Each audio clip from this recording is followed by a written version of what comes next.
Send and send இது ரெண்டுத்துக்குமான வித்தியாசம் தான். சாரி, எனக்கு தெரியாது. ஏ மக்களே, welcome to my channel.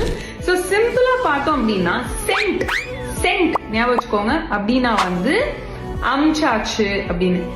So send அப்படின்னா பாஸ்ட் டென்ஸ், முடிஞ்சு போன ஒரு விஷயம், கொடுத்துட்டேன் அப்படின்னு கடந்த காலத்துல சொல்லணும்னா சென்ட். நான் கொடுக்க போறேன் இல்ல கொடுத்துட்டு இருக்கேன் அப்படின்னு சொல்லணும் அப்படின்னா சென்ட். சென்டென்ஸ் ஃபார்மேஷன் சொல்றேன் பாருங்க. I sent you the package. உனக்கு நான் ஒரு package அனுப்பிச்சிருக்கேன். I will send you the package. I am sending you the package.